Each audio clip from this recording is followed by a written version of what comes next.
La pêcherie de langoustine, au jour d'aujourd'hui, ça ne correspond en rien avec les premières années de navigation que j'ai eues.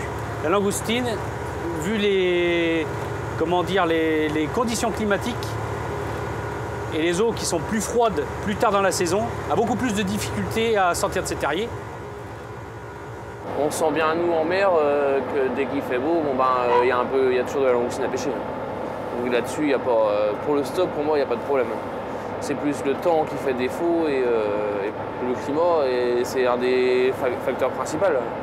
C'est pas nous qui allons faire du tort, vu le nombre de bateaux qui restent maintenant à faire la langoustine, même si, comme aujourd'hui, où il y a pas mal de bateaux sur zone, c'est pas ça qui fait une grosse... c'est pas ça qui fait la destruction sur l'écosystème, c'est plus le climat qui change et qui fait que l'espèce évolue et se raréfie ou bien hiberne et puis elle ressortira plus tard.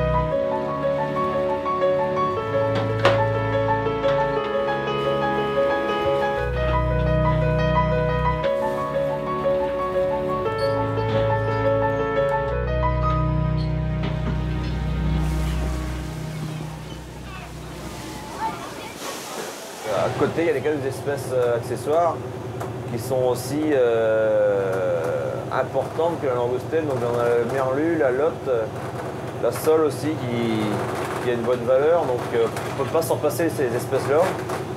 Donc on a vu sur la vasière à un moment il n'y avait plus de poissons, plus de merlu. On a dit que c'était la ressource, alors que faut pas voir ça comme ça, c'est des cycles. Le poisson il part, il revient. Bon, l'état du stock associé, pour moi, certaines espèces sont en augmentation, on le voit, hein, au niveau du merlu, forcément.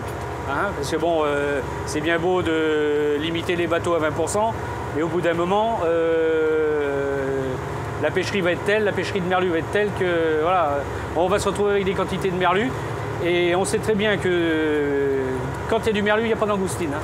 Au niveau langoustine, on peut croiser plein de choses de notre sens à nous et puis les avis scientifiques, pourquoi pas. Je crois qu'elle a des fonds propres, hein, je crois que la biomasse n'est pas si mal. On voit qu'on est quand même avec des engins sélectifs. Alors c'est vrai qu'on pourrait dire on a des plus gros bateaux qu'il y a 20 ou 30 ans.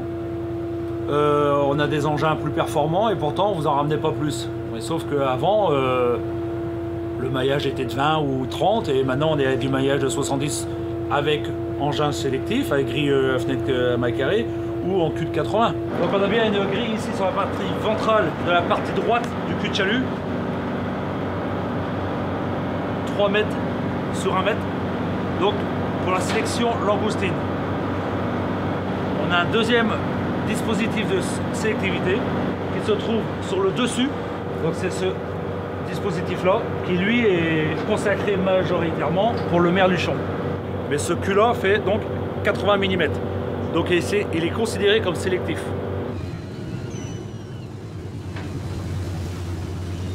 Les tailles ont considérablement augmenté. En même temps, on a privilégié quasiment dans tous les ports une qualité à la quantité.